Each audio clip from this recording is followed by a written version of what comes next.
Na kwanza kabisa nipende kumshukuru Mwenyezi Mungu kwa kutujalia afya njema na kutuwezesha kukutana hapa leo kwa lengo la kujadili masuala muhimu yanayohusu maendeleo ya sekta ya usafiri majini na ustawi wa mabaharia nchini.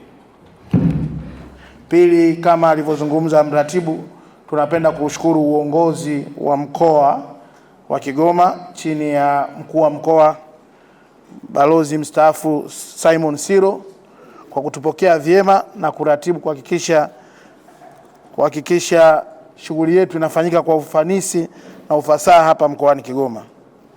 Aidha, vile vile niwashukuru Wizara ya Uchukuzi hapa Tanzania Bara, Wizara ya Ujenzi, Uchukuzi na Mawasiliano Zanzibar, mamlaka mbalimbali na sekta za umma na sekta binafsi ambazo zimekubali kuja kushiriki katika maadhimisho haya, na pia na mabaharia wetu. Naona mmejitokeza kwa wingi sana.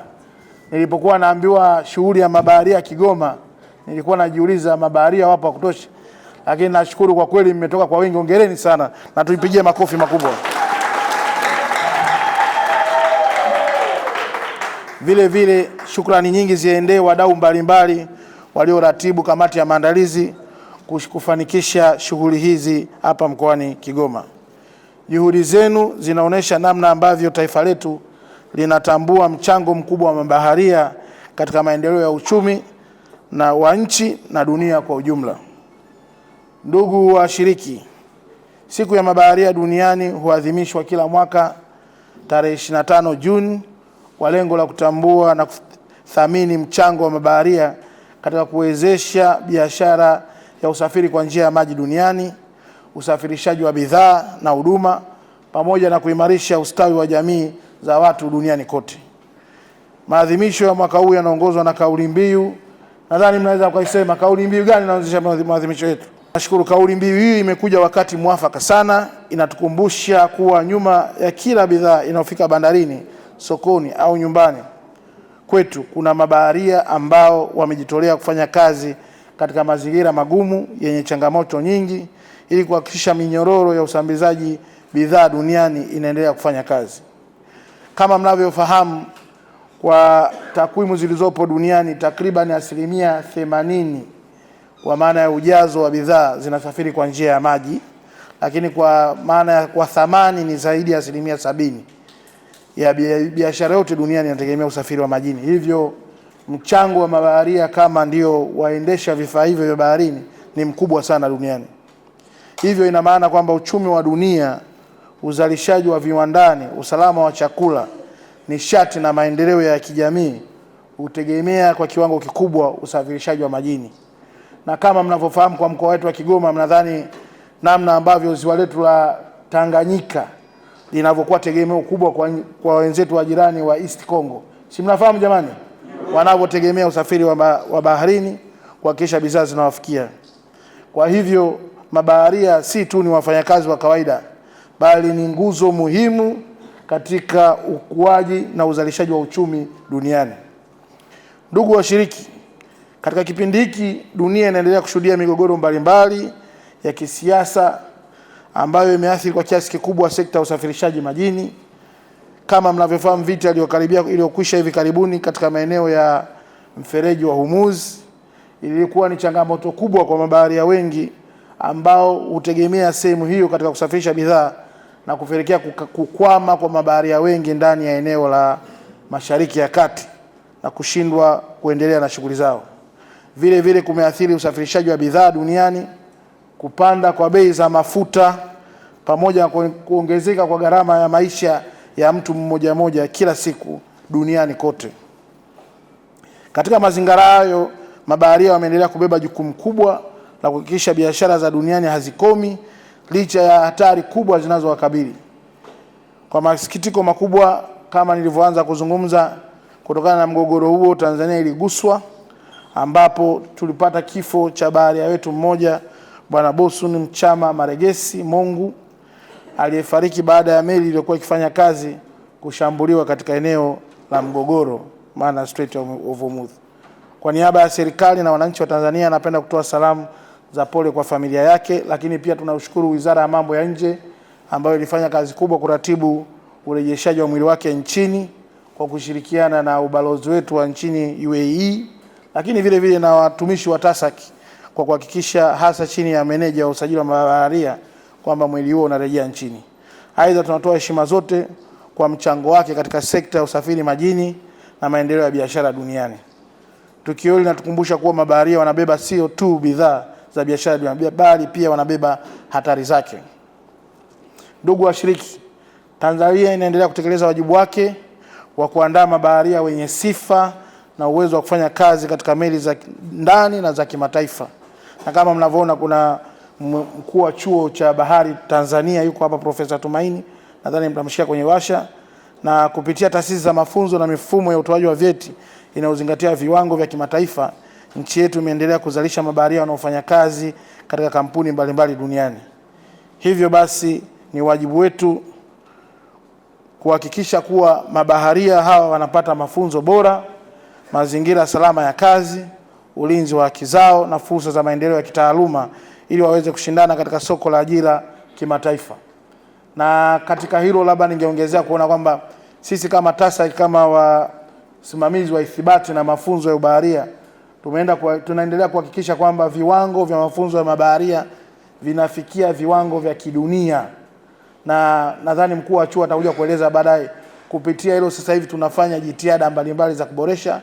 Chuo chetu sasa hivi kina simulators nzuri za kisasa za kutoa mafunzo ya mabaharia, lakini pia tunahakikisha mabaharia wa Tanzania wanapata fursa za sea time. Na pia tunahakikisha viwango vya kimataifa ambazo nchi zilizoendelea vitafikiwa na nchi yetu.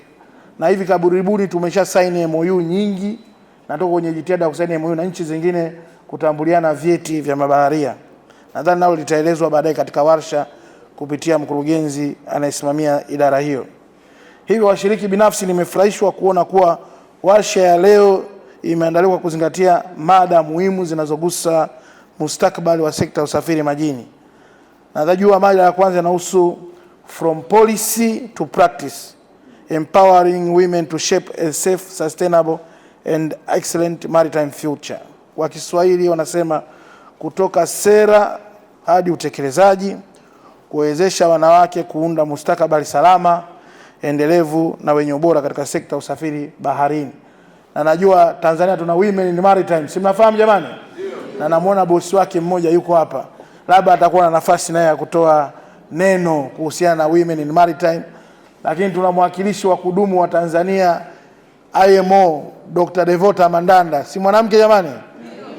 Kwa hiyo mnawakilishwa vya kutosha katika sekta hii. Lakini la pili, mada ya pili ni protecting seafarers in times of conflict, enhancing safety, welfare and security in high risk maritime zones. Kwa Kiswahili ni kulinda mabaharia katika nyakati za migogoro, kuimarisha usalama, ustawi, ulinzi katika maeneo hatarishi ya baharini. Hii inaendana moja kwa moja na kauli mbiu ya mwaka huu ya kuagiza usalama, ustawi na ulinzi wa mabaharia katika maeneo yenye migogoro na hatari kubwa. Na nadhani sisi kama nchi tumeathirika katika hili. Nadhani mada itakuwa muhimu sana. Kuna mambo ya abandonment in conflict zones. Mnafahamu jamani? Mabaharia wanatelekezwa huko, wengine wanakuwa hawapati mishahara. Nadhani yatajadiliwa kwa kina. Mada ya tatu ni protection and conservation of marine environment at Lake Tanganyika, kwamba ulinzi na uhifadhi wa mazingira katika ziwa Tanganyika, kwamba pia moja ya jukumu sisi kama TASAC ni kuhakikisha kwamba tunatunza mazingira ya majini kutokana na shughuli za usafirishaji kwa njia ya maji. Tuna vyombo vingi, tumeona pale lile eneo linaitwaje lile? Kibirizi pale. Kuna vyombo vingi na taarifa zilizopo ni kwamba uzingatiaji wa utunzaji wa mazingira ya majini sio mkubwa pale. Kwa hiyo nadhani madai itakwenda kuonyesha kwamba wajibu wetu kama mabaharia pia kuhakikisha tunalinda mazingira ya majini. Kuna viumbe hai wengi, bioanuwai nyingi, wanategemea yale maji na ekolojia yake katika kuendelea na maisha yao. Sasa kama sisi tukiharibu ekolojia hiyo, tutakosa. Najua ziwa Tanganyika jamani, si ni kitovu pia cha chakula. Kwa hiyo kuna swala kubwa nadhani la kuzungumzwa katika eneo hilo.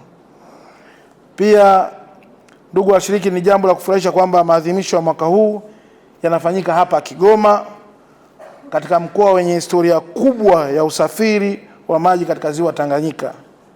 Ziwa Tanganyika sio tu njia muhimu ya usafiri kwa wananchi wa Tanzania, bali pia ni kiungo muhimu cha biashara na ushirikiano wa kikanda kati ya Tanzania, Burundi, Jamhuri ya Kidemokrasia ya Kongo na Zambia.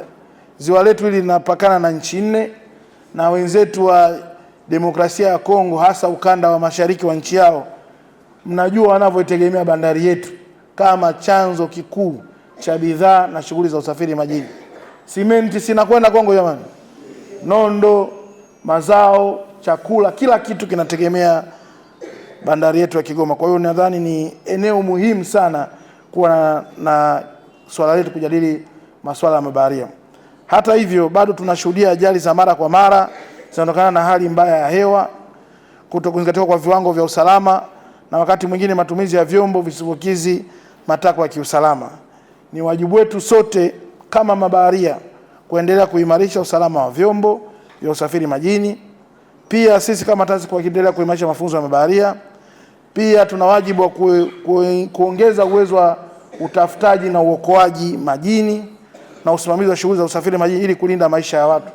Na nadhani leo nimeambiwa kuna zoezi la demo la utafutaji na uokoaji.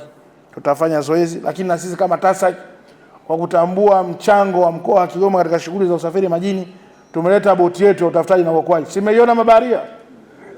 Au hamjaiona? Mbona mnaongea kwa utaratibu jamani? Au ni pambo liko baharini? Ndugu washiriki, napenda kutumia fursa hii kuwapongeza mabaharia wote waliojitokeza kushiriki warsha hii kutoka maeneo mbalimbali nchini. Uwepo wenu hapa unaonyesha dhamira yenu ya kuendelea kujifunza, kubadilishana uzoefu na kuimarisha taaluma yenu. Na wahimiza kuendelea kuwa mabalozi wa usalama, uweledi, uzalendo na utunzaji wa mazingira katika maeneo yenu ya kazi. Tambueni kwamba kazi mnayoifanya ni muhimu sana kwa maendeleo ya taifa letu, ustawi wa dunia kwa ujumla. Ingawa mara nyingi mnafanya kazi mbali na familia zenu katika mazingira magumu na yenye hatari kubwa, ila mchango wenu unaendelea kuwa nguzo muhimu ya maendeleo ya uchumi wa dunia. Kupitia warsha hii mimi nawashauri mtoe mawazo yenu kwa uhuru, mchangie mada hizi kwa uhuru ili kuendelea kuboresha sekta ya mabaharia nchini. Kwa hiyo msione aibu kuzungumza mambo ambayo au changamoto ambazo mnazokutana nazo katika maeneo ya kazi. Sisi kama serikali tunaendelea kuthamini mchango wenu na tutaendelea kushirikiana na wadau mbalimbali kuboresha mazingira ya kazi, mafunzo na ustawi wa mabaharia wa Tanzania. Kwa mara nyingine nawapongeza waandaaji wa warsha chini ya Wizara ya Uchukuzi, Madam Stella Katondo na washiriki wote kwa kujitokeza kwa wingi. Na watakilia mijadala myema yenye manufaa na mafanikio ya warsha yetu. Asanteni kwa kunisikiliza. Mungu ibariki Tanzania. Mungu abariki mabaharia wote na Mungu ibariki sekta ya usafiri majini. Asanteni sana.